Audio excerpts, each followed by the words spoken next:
Hi ನಮಸ್ಕಾರ, welcome back to my YouTube channel Saritha Sannidhi logs YouTube ಚಾನಲ್ಗೆ ನಿಮ್ಮೆಲ್ಲರಿಗೂ ಪ್ರೀತಿಯ ಸುಸ್ವಾಗತ. ಎಲ್ಲರೂ ಚೆನ್ನಾಗಿದ್ದೀರಾ ಅಂತ ಭಾವಿಸ್ತೀನಿ. ನಮ್ಮ ಅಡುಗೆ ಮನೆಯಿಂದ ಇವತ್ತಿನ ಡೈಲಿ ಬ್ಲಾಗ್ ವಿಡಿಯೋನ ನಿಮ್ಮ ಮುಂದೆ ಶೇರ್ ಮಾಡ್ಕೊಳ್ತಾ ಇದ್ದೀನಿ. ನೋಡ್ತಾ ಇದ್ದೀರಿ, ತವಾ ಮೇಲೆ ಪನ್ನೀರ್ ಟೋಫ್ ರೆಡಿ ಆಗ್ತಾಯಿದೆ. ಇದು ಮಧ್ಯಾಹ್ನದ ಡೈಲಿ ಬ್ಲಾಗ್ ಆಗಿರುತ್ತೆ. ಮಧ್ಯಾಹ್ನದ ವೀಡಿಯೋಗಳನ್ನ ನಿಮ್ಮ ಮುಂದೆ ಶೇರ್ ಮಾಡ್ಕೊಳ್ತಾ ಇದ್ದೀನಿ. ಮಧ್ಯಾಹ್ನದ ನನ್ನ ಡಯಟ್ ಫುಡ್ ಇದು. ಮಧ್ಯಾಹ್ನ ನಾನು ಏನೆಲ್ಲ ಊಟ ರೆಡಿ ಮಾಡ್ಕೊಳ್ತೀನಿ ನಿಮ್ಗೆ ಗೊತ್ತಿದೆ. ನಾನು ಮೊನ್ನೆ ವಿಡಿಯೋ ಶೇರ್ ಮಾಡಿಕೊಂಡೆ. ವರ್ಕೌಟ್ ಮತ್ತು ವಾಕ್ ಎಲ್ಲ ಕೂಡ ಶುರುವಾಗಿದೆ. ಅದರೊಟ್ಟಿಗೆ ಸ್ವಲ್ಪ ಡಯಟ್ ಫುಡ್ಡು ಕೂಡ, ಸ್ವಲ್ಪ ಮಟ್ಟಿಗೆ ಡಯಟ್ ಫುಡ್ಡು ಕೂಡ ಫಾಲೋ ಮಾಡಲೇಬೇಕು. ಇದು ಪನ್ನೀರ್ ಟೋಫ್ ಅಂತ ಹೇಳಿ ಬೆಣ್ಣೆ ಹಾಕಿ ಸ್ವಲ್ಪ ನಾನು ಅದಕ್ಕೆ ಅರಿಗೋನೋ ಮತ್ತು ಚಿಲ್ಲಿ ಫ್ಲೆಕ್ಸ್ ಹಾಕಿದ್ದೀನಿ. ನೋಡ್ತಾ ಇದ್ದೀರಿ, ಇದು ಟೋಫ್ ಅಂತ ಹೇಳಿ ಸೋಯಾ ಇಂದ ಆಗಿರುವಂಥದ್ದು. ನೋಡ್ತಾ ಇದ್ದೀರಿ, cholesterol free, I rich protein ಅಂತ ಇದೆ ನೋಡಿದ್ರಿ.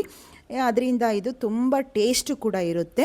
ಮತ್ತು ಒಂದು 4 ಪೀಸ್ ನೀವು ತಿಂದರೆ ಹೊಟ್ಟೆ ತುಂಬಿದಂಥ ಫೀಲಿಂಗು, ಮತ್ತು ನಮ್ಮ ದೇಹಕ್ಕೆ ಪ್ರೋಟೀನ್ ಸಿಕ್ಕಿದ್ರೆ ಮತ್ತು ಅದು ಇದು ತಿನ್ನಬೇಕಪ್ಪ ಹಸುವು ಇಂಥದ್ದು ಯಾವುದು ಸಹ ಆಗೋದಿಲ್ಲ. ಆದ್ದರಿಂದ ಮಧ್ಯಾಹ್ನದ ಊಟಕ್ಕೆ ಇವತ್ತು ಪನ್ನೀರ್ ಟೋಫು ಮತ್ತು ಬಾಯ್ಲ್ಡು ಅರ್ಧ ಬೇಯಿಸಿರುವಂಥ ತರಕಾರಿನ ಇವತ್ತು ಊಟದ ಜೊತೆ ತಗೊಳ್ತಾ ಇದ್ದೀನಿ. ಹಾಗೆ ಹೊಸದಾಗಿ ನನ್ನ ಚಾನಲ್ಗೆ ಬಂದಿರುವಂಥವರು ಚಾನಲ್ನ ಸಬ್ಸ್ಕ್ರೈಬ್ ಮಾಡಿಕೊಂಡು ಸಪೋರ್ಟ್ ಮಾಡಿ. ವಿಡಿಯೋ ನಿಮಗೆ ಇಷ್ಟ ಆಗ್ತಾಯಿದೆ ಅನ್ನೋದಾದರೆ ಹೆಚ್ಚು ಲೈಕ್ನ ಮಾಡಿ. ಅತಿಯಾಗಿ ನಾನು ಡಯಟ್ ಮಾಡ್ತಾ ಇದ್ದೀನಪ್ಪ ಇವೆಲ್ಲ ಏನೂ ಇಲ್ಲ. ತಕ್ಕ ಮಟ್ಟಿಗೆ ನಮ್ಮ ಮನೆಯ ಊಟದಿಂದ ನಾವು ತೂಕನ ಖಂಡಿತ ಕಂಟ್ರೋಲ್ ಮಾಡಬಹುದು, ಹಾಗೆ ತೂಕನೂ ಕೂಡ ಇಳಿಸಬಹುದು ಅನ್ನೋದು ನಾನು ಒಂದು ಗುರಿಯಾಗಿ ತಗೊಂಡಿದ್ದೀನಿ. ನನಗೆ ನಾನೇ ಒಂದು ಚಾಲೆಂಜ್ ಮಾಡ್ಕೊಂಡಿದ್ದೀನಿ. ಖಂಡಿತ ಈ ಚಾಲೆಂಜಲ್ಲಿ ಗೆಲ್ತೀನಿ ಅನ್ನೋಂತಹ ನಂಬಿಕೆ ಖಂಡಿತ ಇದೆ. ನೋಡ್ತಾ ಇದ್ದೀರಿ, ರೆಡಿ ಆಯಿತು. ಪನ್ನೀರ್ ಟೋಫ್ ಒಂದು ಪ್ಲೇಟ್ಗೆ ಹಾಕ್ಕೊಳ್ಳೋಣ. ತುಂಬ ಚೆನ್ನಾಗಿರುತ್ತೆ. ಅರೋಮಾ, ಆ ಒಂದು ಟೇಸ್ಟು ಕೂಡ ಸೂಪರ್ ಅಂತ ಹೇಳಬಹುದು. ಹಾಗೆ ತರಕಾರಿ ಅಂತ ಹೇಳಿದರೆ ಇವತ್ತು ಕ್ಯಾರೆಟು ಮತ್ತು ಬೀನ್ಸ್ ತೊಗೊಂಡಿದ್ದೀನಿ. ನೋಡಿ, ಈ ರೀತಿ ಕ್ಯಾರೆಟ್ನ ಸ್ಲೈಸಾಗಿ ಹಚ್ಚಿಟ್ಕೊಂಡಿದ್ದೀನಿ. ಬೀನ್ಸ್ನ ಆ ಕಡೆ ಈ ಕಡೆ ಮಾತ್ರ ಒಂದಿಷ್ಟು ನಾರನ್ನು ತೆಗೆದು ಇದನ್ನು 1 ಸ್ಪೂನಷ್ಟು ಬೆಣ್ಣೆ ಹಾಕ್ತಾಯಿದ್ದೀನಿ. ಬೆಣ್ಣೆಲಿ ಅದನ್ನು ತರಕಾರಿನ ಅರ್ಧ ಬೇಯಿಸ್ಕೊಳ್ಳುವಂಥದ್ದು, ಪೂರ್ತಿಯಾಗಿ ಬೇಯಿಸಬೇಕು ಅಂತ ಏನಿಲ್ಲ. ನೋಡ್ತಾ ಇದ್ದೀರಿ, ಬೆಣ್ಣೆ ಒಂದು ಸ್ವಲ್ಪ ಕರಗಿದ ಮೇಲೆ ಬೀನ್ಸು ಮತ್ತು ಕ್ಯಾರೆಟನ್ನ ಹಾಕ್ಕೊಳ್ತೀನಿ. ಸಖತ್ತಾಗಿ ಚೆನ್ನಾಗಿರುತ್ತೆ. ನನಗಂತೂ ಈ ಥರ ತುಂಬ ಇಷ್ಟ. ನೋಡಿ, ಈ ರೀತಿ ಹಾಕಿ ಬೆಣ್ಣೆಯಲ್ಲಿ ಚೆನ್ನಾಗಿ ಫ್ರೈ ಮಾಡ್ಕೊಳ್ಳೋಣ. ಅದೇ ಹೇಳಿದ್ನಲ್ಲ ಮುಂಚೆನೇ, ತುಂಬ ಬೇಯಿಸೋದೇನಿಲ್ಲ, ಒಂದು ತಕ್ಕ ಮಟ್ಟಿಗೆ ಬೇಯಿಸ್ಕೋಬೇಕಷ್ಟೆ. ಕ್ರಂಚಿ ಕ್ರಿಸ್ಪಿಯಾಗಿರಬೇಕಷ್ಟೆ. ನೋಡ್ತಾ ಇದ್ದೀರಿ, ನಾನು ಇದಕ್ಕೆ ಯಾವುದೇ ಮಸಾಲ ಬಳಸೋದಿಲ್ಲ. ಈಗ ಪನ್ನೀರ್ ಟೋಫ್ಗೆ ನಾನು ಅರಿಗೋನೋ ಮತ್ತು ಚಿಲ್ಲಿ ಫ್ಲೆಕ್ಸ್ ಎಲ್ಲ ಹಾಕ್ತೀಯಲ್ವಾ, ಇದಕ್ಕೆ ಬರೀ ಸಾಲ್ಟ್ ಹಾಕಿದ್ದೀನಿ ಅಷ್ಟೇ. ಸ್ವಲ್ಪ ಪಿಂಕ್ ಸಾಲ್ಟನ್ನು ಹಾಕಿ ಸ್ವಲ್ಪ ಕಡಿಮೆ ಊರಿಲಿನೇ ಚೆನ್ನಾಗಿ ಬೇಯಿಸ್ಕೊಳ್ತಾ ಇದ್ದೀನಿ. ನೋಡಿ, ಕರೆಕ್ಟಾಗಿ ಇವಾಗ ಒಂದು ಅರ್ಧ ತರಕಾರಿ ಬೆಂದಿದೆ. ಈಗ ಬನ್ನಿ ಊಟ ಮಾಡೋಣ. ಅಮ್ಮಗೂ ಕೂಡ ಮನೇಲೇ ಇದ್ದಾನೆ, ಅವನಿಗೂ ಕೂಡ ಊಟ ಕೊಡೋಣ. ನೋಡ್ತಾ ಇದ್ದೀರಿ, ಹಸಿ ಮತ್ತು ಮೊಸರು, ಇದು ಪ್ರೋಬಯೋಟಿಕ್ ಅಂತ ಹೇಳಿ ಮಿಲ್ಕಿ ಮಿಸ್ಟ್ ಅವ್ರದ್ದು ತುಂಬ ಚೆನ್ನಾಗಿರುತ್ತೆ. ಈ ಥರ ಮೊಸರು ತಿನ್ನೋದ್ರಿಂದ ಒಳ್ಳೆ ಪ್ರೋಟೀನ್ ನಮಗೆ ಸಿಗುತ್ತೆ. ಈ ಕಡೆ ಚಪಾತಿ ಕೂಡ ಹಾಕ್ತಾಯಿದ್ದೀನಿ, ಬೇಯಿಸ್ತಾ ಇದ್ದೀನಿ. ಅಮ್ಮಗೂ ಕೂಡ ಮನೇಲಿರೋದ್ರಿಂದ ಊಟ ಕೊಡೋಣ. ಟೊಮೊಟೊ ಗೊಜ್ಜು ಮಾಡಿದ್ದೆ, ಜೊತೆಗೆ ಮೊಸರು, ನಾನು ಒಂದು 3 ಸ್ಪೂನ್ ಮೊಸರು ಹಾಕ್ಕೊಳ್ತಾ ಇದ್ದೀನಿ. ಇದು ಪ್ರತಿನಿತ್ಯ ಮಧ್ಯಾಹ್ನ ನಾನು ಈ ಥರ ಮೊಸರು 3 ಸ್ಪೂನ್ ತೊಗೊಳ್ತೀನಿ. ಗುಡ್ ಬ್ಯಾಕ್ಟೀರಿಯಾ ಈ ಮೊಸರಲ್ಲಿ ನಮಗೆ ತುಂಬಾ ಒಂದು ಹೆಲ್ತಿ ಪ್ರೋಟೀನ್ ಅಂತ ಹೇಳಬಹುದು. ಬನ್ನಿ ಊಟ ಮಾಡೋಣ. 1 ಗಂಟೆ ಆಯಿತು. 1 ಗಂಟೆ ಆಗಿರೋದ್ರಿಂದ ನಾನು ಈಗ ಊಟ ಮುಗಿಸ್ತೀನಿ. ಏನೆಲ್ಲ ನಾನು ಮಾಡ್ಕೊಂಡಿದ್ದೀನಿ ಅಂತ ನಿಮ್ಗೆ ತೋರಿಸಿದ್ದೀನಿ. ಬನ್ನಿ ಒಂದಿಷ್ಟು ಡಯಟ್ ಫುಡ್ ಬಗ್ಗೆ ನಿಮ್ಮ ಮುಂದೆ ಮಾತಾಡಬೇಕು ಅಂತ ಅಂದ್ಕೊಂಡಿದ್ದೀನಿ. ನಾನು ಒಂದು ಚಪಾತಿ, ಮೊಸರು, ಟೊಮೊಟೊ ಗೊಜ್ಜು, ಹಾಗೆ ನನ್ನ ಒಂದು ಪನ್ನೀರ್ ಟೋಫು, ಬೀನ್ಸು, ಕ್ಯಾರೆಟು ಮತ್ತು ಸೌತೆಕಾಯಿ. ಬನ್ನಿ ಊಟ ಮಾಡೋಣ. ನನ್ನ ಇವತ್ತಿನ ಡೈಲಿ ಬ್ಲಾಗ್ ವಿಡಿಯೋನ ನೋಡ್ತಾ ಇದ್ದೀರಿ. ಇವತ್ತು ನನ್ನ ಒಂದು ಡಯಟ್ ಒಂದು ಫುಡ್ಡನ್ನ ನಿಮ್ಮ ಮುಂದೆ ಶೇರ್ ಮಾಡ್ಕೊಳ್ತಾ ಇದ್ದೀನಿ. ಹಾಗೆ ಬೆಳಗಿನ ರೋಟೀನ್ ನಾನು ನಿಮ್ಮ ಮುಂದೆ ಶೇರ್ ಮಾಡ್ಕೊಳ್ಳೋಕ್ಕಾಗಲಿಲ್ಲ. ನಮ್ಮ ಬ್ಲ್ಯಾಕ್ ರೈಸ್ ಮಾಲ್ಟ್ ಪೌಡ್ರು ಗಂಜಿನ ಬೆಳಗಿನ ನಾನು ಒಂದು ತಿಂಡಿ ಬದಲು ದೋಸೆ, ಇಡ್ಲಿ ಇಂಥದ್ದನ್ನು ತಗೊಳ್ಳಲ್ಲ. ನಮ್ಮ ಕಪ್ಪಕ್ಕಿ ಮಾಲ್ಟ್ ಪೌಡ್ರನ್ನ ಬೆಳಗಿನ ಸಮಯ ಗಂಜಿ ರೂಪದಲ್ಲಿ ತಗೊಳ್ತೀನಿ. ಅದ್ಭುತವಾಗಿ ರಿಸಲ್ಟ್ ಬರ್ತಾ ಇದೆ. ನಿನ್ನೆ ಒಬ್ಬರು ಒಳ್ಳೆ ರಿವ್ಯೂನ ನನಗೆ ಶೇರ್ ಮಾಡಿಕೊಂಡಿದ್ದಾರೆ. ಅವ್ರು ಕಳಿಸಿರುವಂಥ ಒಂದು ಮೆಸೇಜು ವಿತ್ ಫೋಟೋದೊಂದಿಗೂ ಕೂಡ ಕಳಿಸಿದ್ದಾರೆ. ಅದು ಕೂಡ ನಾನು ಇವತ್ತು ಈ ವಿಡಿಯೋ ಮಧ್ಯೆ ಹಾಕ್ತೀನಿ.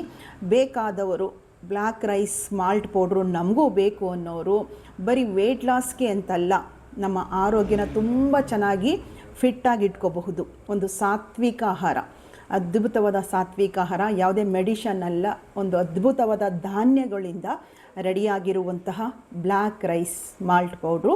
ಬೇಕಾದವರು ಸಹ ನಾನು ಸ್ಕ್ರೀನ್ ಮೇಲೆ ನಂಬರ್ ಕೊಡ್ತೀನಿ, ನೀವು ಕೂಡ ಆರ್ಡರ್ ಪ್ಲೇಸ್ ಮಾಡ್ಕೋಬಹುದು. ಜೊತೆಗೆ ನಿನ್ನೆ ಕೊಟ್ಟಿರುವಂಥ ಒಂದು ರಿವ್ಯೂನ ನಿಮ್ಮ ಮುಂದೆ ಶೇರ್ ಮಾಡ್ಕೊಳ್ತೀನಿ. ಅವರು ಸತತವಾಗಿ 3 ತಿಂಗಳಿಂದನೂ ಸಹ ನಮ್ಮ ಹತ್ರ ಬ್ಲ್ಯಾಕ್ ರೈಸ್ ಮಾಲ್ಟ್ ಪೌಡ್ರು ತಗೊಂಡು ಬಳಸ್ತಾ ಬಂದು ಒಂದು ಒಳ್ಳೆ ರಿಸಲ್ಟನ್ನು ನೋಡಿದ್ದಾರೆ. ನಮ್ಮ ಬ್ಲ್ಯಾಕ್ ರೈಸ್ ಮಾಲ್ಟ್ ಪೌಡ್ರು ಗಂಜಿಯಿಂದ ಅಂತ ಹೇಳಬಹುದು. ಅದು ಕೂಡ ಹಾಕ್ತೀನಿ. ಹಾಗೆ ನನ್ನ ವಾಟ್ಸಪ್ ನಂಬರು ಕೂಡ ಸ್ಕ್ರೀನ್ ಮೇಲೆ ಹಾಕ್ತೀನಿ. ಮೆಸೇಜ್ ಮಾಡಿ ಡೀಟೇಲ್ಸ್ ಕೊಡ್ತೀನಿ, ನೀವು ಆರ್ಡರ್ ಪ್ಲೇಸು ಕೂಡ ಮಾಡ್ಕೋಬಹುದು. ನೋಡ್ತಾ ಇದ್ದೀರಿ, ನಾನು ಇವತ್ತು ಒಂದು ಚಪಾತಿ ತೊಗೊಂಡಿದ್ದೀನಿ. ಟೊಮೊಟೊ ಕರಿ ಅಂದರೆ ಟೊಮೊಟೊ ಗೊಜ್ಜು ಮಾಡಿದ್ದೆ, ಮೊದಲೇ ತೋರಿಸಿದ್ದೀನಿ. ಮೊಸರು ಜೊತೆಗೆ ಇವತ್ತು ಪ್ರೋಟೀನ್ ಸೋರ್ಸ್ ಆಗಿ ನಾನು ಪನ್ನೀರ್ ಟೋಫುನ ತೊಗೊಂಡಿದ್ದೀನಿ. ಹಾಗೆ ಕ್ಯಾರೆಟು ಮತ್ತು ಬೀನ್ಸ್ ಇದನ್ನು ಹಾಫ್ ಬಾಯ್ಲ್ ಮಾಡ್ಕೊಂಡಿದ್ದೀನಿ. ತುಂಬ ಬೇಯಿಸಿಲ್ಲ, ಅರ್ಧ ಬೇಯಿಸಿರುವಂಥದ್ದು. ಹಾಗೆ ಸೌತೆಕಾಯಿ ಕೂಡ ಇಟ್ಕೊಂಡಿದ್ದೀನಿ. ಬೆಳಗ್ಗೆಯಿಂದ ಆಲ್ರೆಡಿ ನಾನು ಈಗ ಟೈಮ್ ಕೂಡ ನೋಡಿದ್ರಿ 1 ಗಂಟೆ. ಇಷ್ಟೊತ್ತಿಗೆ ನಾನು ಆಲ್ರೆಡಿ 6 ಗ್ಲಾಸ್ ನೀರನ್ನು ಕಂಪ್ಲೀಟ್ ಮಾಡಿದ್ದೀನಿ. ಈ ಥರ ಗ್ಲಾಸಲ್ಲಿ 6 ಗ್ಲಾಸ್ ನೀರನ್ನು ಕಂಪ್ಲೀಟ್ ಮಾಡಿದ್ದೀನಿ. ಇವಾಗ ನನ್ನ ಊಟ ಇದು ಮಧ್ಯಾಹ್ನದ ಊಟ. ಚಪಾತಿ 1 ಮಾತ್ರ ತೊಗೊಂಡಿದ್ದೀನಿ. ಕಾರ್ಬು ಅಂದರೆ ಕಾರ್ಬೋಹೈಡ್ರೇಟ್ ಕೂಡ ನಮಗೆ ಬೇಕು, ಬರೀ ರೈಸಲ್ಲೇ ಇದೆಯಲ್ಲ, ಚಪಾತಿಲೂ ಕೂಡ ಕಾರ್ಬ್ ಇರುತ್ತೆ. ಅದಕ್ಕೆ ನಾನು 1 ಮಾತ್ರ ಚಪಾತಿನ ತೊಗೊಂಡಿದ್ದೀನಿ. ಟೊಮೊಟೊಲು ಕೂಡ ತುಂಬ ಹೆಲ್ತ್ ಬೆನಿಫಿಟ್ ಅಂತೂ ಖಂಡಿತ ಇದೆ. ನಾನು ಎಣ್ಣೆ ಸ್ವಲ್ಪ ಕಡಿಮೆ ಬಳಸ್ತಾ ಇದ್ದೀನಿ. ಮೊಸರು ತೋರಿಸ್ದೆ, ಇದರಲ್ಲಂತೂ ವೆರಿ ಗುಡ್, ಒಂದು ಗುಡ್ ಬ್ಯಾಕ್ಟೀರಿಯಾ ನಮಗೆ ಬೇಕು ಅಲ್ವಾ, ಅದು ಇದರಲ್ಲಿ ಸಿಗುತ್ತೆ. ಮೊಸರಲ್ಲಿ ಪ್ರೋಟೀನು ಕೂಡ ಸಿಗುತ್ತೆ. ಮೊಸರಂತೂ ಒಂದು 3 ಸ್ಪೂನ್ ಆದರೂ ಸಹ ನನ್ನ ಊಟದ ಜೊತೆ ಖಂಡಿತ ಇರುತ್ತೆ. ಇನ್ನು ಟೋಫ್ ಯಾರಿಗಿಷ್ಟ ಆಗಲ್ಲ ಹೇಳಿ, ಖಂಡಿತ ಇಷ್ಟ ಆಗುತ್ತೆ. ನನಗಂತೂ ಫೇವ್ರೇಟ್ ಇದು. ರಾತ್ರಿ ಏನು ಊಟ ಬೇಡ ಅಂದರೆ ಬೇಕಾದ್ರೆ ಇದನ್ನೇ ಫ್ರೈ ಮಾಡ್ಕೊಬಿಟ್ಟು ತಿನ್ಬಿಡ್ತೀನಿ, ಅಷ್ಟು ಇಷ್ಟ ನನಗೆ. ಪನ್ನೀರ್ ಟೋಫು ತೋರಿಸ್ತೇನೆ ನಿಮಗೆ ಯಾವ ರೀತಿ ಇರುತ್ತೆ ಅಂತ. ಪನ್ನೀರ್ ಬೇರೆ ಥರ ಬರುತ್ತೆ, ಪನ್ನೀರ್ ಟೋಫ್ ಬೇರೆ ಥರ ಇರುತ್ತೆ. ಇದನ್ನು ಬೆಣ್ಣೆಯಲ್ಲಿ ನಾನು ಫ್ರೈ ಮಾಡ್ಕೊಂಡಿದ್ದೀನಿ. ಮಾಡಿದ್ದು ಕೂಡ ತೋರಿಸಿದ್ದೀನಿ ನಿಮಗೆ. ತುಂಬ ಚೆನ್ನಾಗಿರುತ್ತೆ. ಒಂದು ಹೆಲ್ತಿ ಫುಡ್ಡು ಊಟ ಮಾಡ್ತೀವಿ ಎಲ್ಲರೂ ಸಹ, ಅದು ಎಷ್ಟು ಹೆಲ್ತಿಯಾಗಿದೆ, ನಮ್ಮ ಆರೋಗ್ಯಕ್ಕೆ ಎಷ್ಟು ಮುಖ್ಯ ಅನ್ನೋದನ್ನು ನಾವು ತಿಳ್ಕೊಂಡು ಒಂದು ಫುಲ್ ಮೀಲ್ಸ್ ಒಂದು ತಟ್ಟೆಯಲ್ಲಿ ಎಷ್ಟೆಲ್ಲ ಬೇಕು ನೋಡಿ. ನಾನೀಗ ತರಕಾರಿ ಮತ್ತು ಪನ್ನೀರ್, ಸೌತೆಕಾಯಿ, ಒಂದಿಷ್ಟು ಟೊಮೊಟೊ ಗೊಜ್ಜು ಪೂರ್ತಿಯಾಗಿದೆ. ಇಲ್ಲಿ ಕಾರ್ಬು ಅನ್ನೋದನ್ನು ಕಡಿಮೆ ತಗೊಂಡಿದ್ದೀನಿ. ಒಂದೇ ಒಂದು ಚಪಾತಿ, ಇನ್ನು ಮಿಕ್ಕಿದೆಲ್ಲ ಹಸಿ ತರಕಾರಿ ಆಗಲಿ ಪನ್ನೀರಾಗಲಿ ಎಲ್ಲ ಕೂಡ 3/4 ಭಾಗ ಇದೆ. ಆದ್ದರಿಂದ ಈ ರೀತಿ ಮಾಡ್ಕೊಂಡು ತಿನ್ನೋದ್ರಿಂದ ತುಂಬ ಆರೋಗ್ಯವಾಗಿ ಹೆಲ್ತಿಯಾಗಿ ಖಂಡಿತ ಇರಬಹುದು. ನಮ್ಮ ಮನೆಯ ಊಟನೇ ಮಾಡಿಕೊಂಡು ನಾವು ತುಂಬ ಆರೋಗ್ಯನ ವೃದ್ಧಿಸ್ಕೋಬಹುದು. ಇದು ಯಾವಾಗಲೂ ಮಾಡಬೇಕಿತ್ತು. ಮನಸ್ಥಿತಿ ಚೆನ್ನಾಗಿರಬೇಕಲ್ವ, ಮಾನಸಿಕವಾಗಿ ಮುಖ್ಯವಾಗಿ ಫಿಟ್ಟಾಗಿರಬೇಕು. ಆವಾಗ ಇವನ್ನೆಲ್ಲ ಫಾಲೋ ಮಾಡ್ಬೋದು.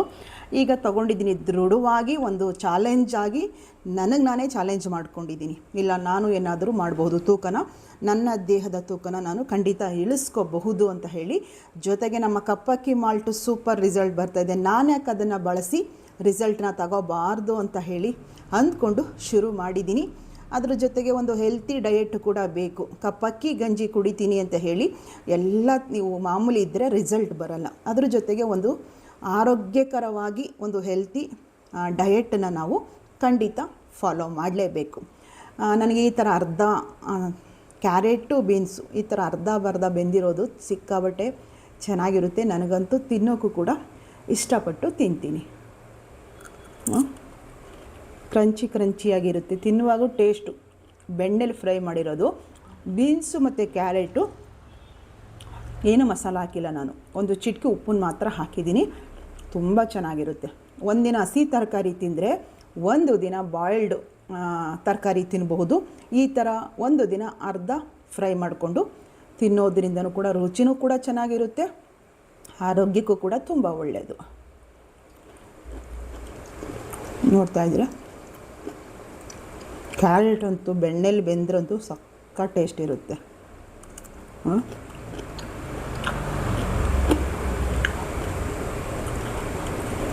ತುಂಬ ಕ್ರಂಚಿ ಕ್ರಿಸ್ಪಿಯಾಗಿದೆ ನೋಡಿ.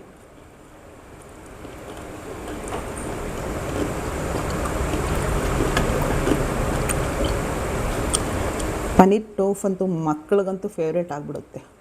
ಇದಕ್ಕೆ ನಾನು ಅರೆಗೋನ ಹಾಕಿದ್ದೀನಿ, ಚಿಲ್ಲಿ ಫ್ಲೆಕ್ಸನ್ನು ಸ್ವಲ್ಪ ಹಾಕಿದ್ದೀನಿ ಟೇಸ್ಟ್ಗೋಸ್ಕರ.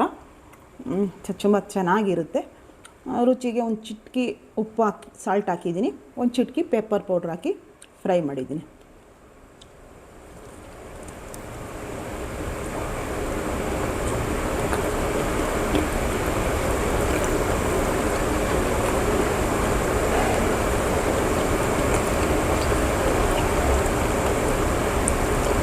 ಇವೆಲ್ಲ ರಿಚ್ ಪ್ರೋಟೀನ್ ಇರುವಂತಹ ಈ ಥರ ತಿನ್ನೋದ್ರಿಂದ ಹೊಟ್ಟೆ ಸ್ವಲ್ಪ ತಿಂದರೂ ಸಹ ಹೊಟ್ಟೆ ತುಂಬಿದ ಫೀಲಿಂಗ್ ಇರುತ್ತೆ, ಒಂದು ಶಕ್ತಿ ಕೊಡುತ್ತೆ ದೇಹಕ್ಕೆ ಅಂತ ಹೇಳ್ಬೋದು.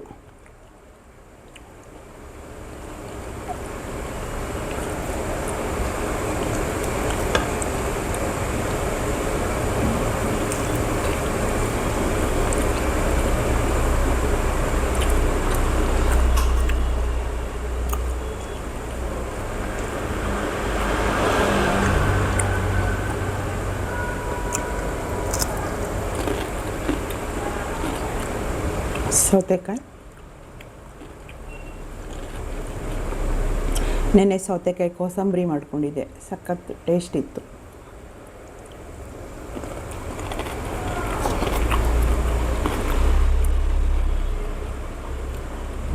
ಮೊಸರಿಗೆ ನಾನು ಏನು ಸಾಲ್ಟು ಕೂಡ ಬಳಸಿಲ್ಲ, ಹಾಗೆ ತಿಂತಾಯಿದ್ದೀನಿ. ತುಂಬ ಚೆನ್ನಾಗಿರುತ್ತೆ.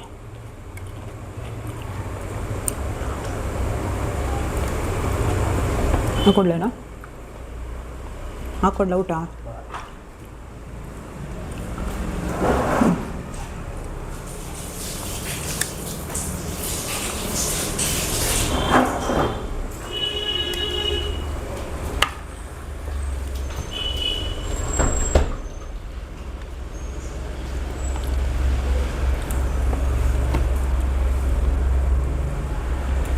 ಹಾಗೆ ಟೊಮೊಟೊ ಗೊಜ್ಜು ಏನು ಮಾಡಿದ್ದೀನಿ, ಟೊಮೊಟೊ ಕರಿ, ಎಣ್ಣೆನ ಬಳಸಿಲ್ಲ, 1 ಸ್ಪೂನ್ ಬೆಣ್ಣೆ ಮಾತ್ರ ಬಳಸಿ ಮಾಡಿರುವಂಥದ್ದು. ಅದರಿಂದ ಹೆಲ್ತಿ ಕೂಡ ಇದರಲ್ಲಿ ಟೊಮೊಟೊ ಗೊಜ್ಜಲು ಕೂಡ ಸಿಗುತ್ತೆ.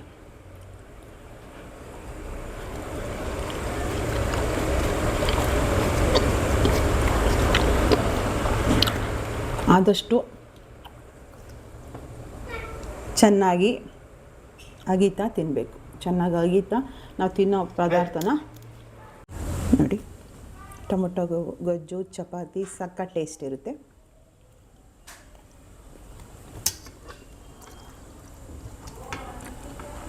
ಚೆನ್ನಾಗಿ ಅಗಿಬೇಕು. ಬಾಯಿಲಿ ಮುಕ್ಕಾಲು ಭಾಗ ಇಲ್ಲೇ ಜೀರ್ಣ ಆಗೋ ಥರ ಇರಬೇಕು. ಚೆನ್ನಾಗಿ ಜಗದು ನಿಧಾನ ಆದರೂ ತಿನ್ನಿ. ಮೊಬೈಲ್ನ ನೋಡ್ತಾ ತಿನ್ನಬೇಡಿ. ನಾನು ವಿಡಿಯೋ ಮಾಡ್ತಾಯಿದ್ದೀನಿ, ನೀವು ಮೊಬೈಲ್ ಇಟ್ಕೊಂಡಿದ್ದೀರಿ ಅಂದ್ಕೋಬೇಡಿ. ನೋಡ್ತಾ ತಿನ್ನಬೇಡಿ. ಊಟಕ್ಕೆ ಕೂತ್ಕೊಂಡಾಗ ಆರಾಮಾಗಿ ಊಟದ ರುಚಿ ನಮಗೆ ಗೊತ್ತಾಗಬೇಕು. ಅದರಿಂದ ನಮ್ಗೆ ಒಳ್ಳೆ ರಕ್ತ ಸಿಗಬೇಕು ಅಂದರೆ ಆರಾಮಾಗಿ ನಿಧಾನಕ್ಕೆ ಊಟ ಮಾಡಿ.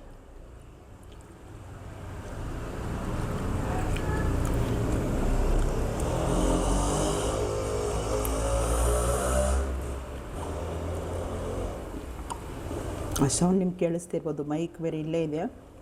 ಕ್ರಂಚಿ ಕ್ರಿಸ್ಪಿಯಾಗಿ ಬೀನ್ಸು ಮತ್ತು ಕ್ಯಾರೆಟು.